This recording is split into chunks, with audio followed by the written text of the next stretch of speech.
রাসূল সাল্লাল্লাহু আলাইহি ওয়াসাল্লাম বলেছেন, যখন ঘুমোতে যাবা এই দোয়াটা পড়বা। দোয়াটা দেখেন কত চমৎকার, কিভাবে নিজেকে আল্লাহর কাছে সমর্পণ করবেন, সঁপে দিবেন। দেখেন রাসূল বলেন, তুমি এটা পড়বা, আল্লাহুম্মা ইন্নী আসলামতু ওয়াজহি ইলাইক। আল্লাহ, আমি আমার সত্তাকে আপনার দিকে সমর্পিত করলাম।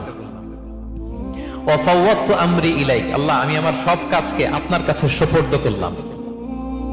ওয়া আলজাতু যাহরি ইলাইক। আল্লাহ, আমার পিঠকে আমি আপনার কাছে আশ্রয় রাখলাম। সুবহানাল্লাহ পড়বেন না? আমরা যখন ঘুমাই আমাদের পিঠটা বিছানার মধ্যে লাগাই না? আল্লাহ, আমার সত্তাকে আপনার কাছে আমি সমর্পিত করলাম। আল্লাহ, আমার সব কাজকে আপনার কাছে আমি সঁপে দিলাম। আল্লাহ, আমার পিঠটাকে আপনার কাছে আমি আমানত রাখলাম। লা মালজা ওয়ালা মানজা মিনকা ইল্লা ইলাইক। আল্লাহ, আপনি ছাড়া আশ্রয় দেওয়ার কেউ নাই। আল্লাহ, আপনি ছাড়া আমাদের মুক্তি দেওয়ার কেউ নাই। আল্লাহ, আপনি যে রাসূল পাঠিয়েছেন সে রাসূলের প্রতি আমি ঈমান আনলাম। আল্লাহ, যে কিতাব আপনি আসমান থেকে পাঠিয়েছেন ওই কিতাবের উপর আমি ঈমান আনলাম। সুবহানাল্লাহ পড়েন।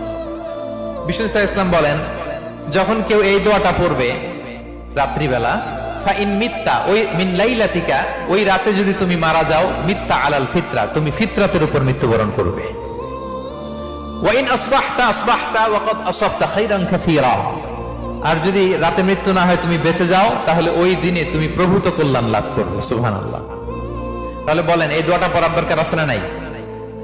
এই দোয়াটা যদি কেউ পড়ে, সে মারা গেলে ওই রাতে ফিতরাতের উপর মারা যাবে।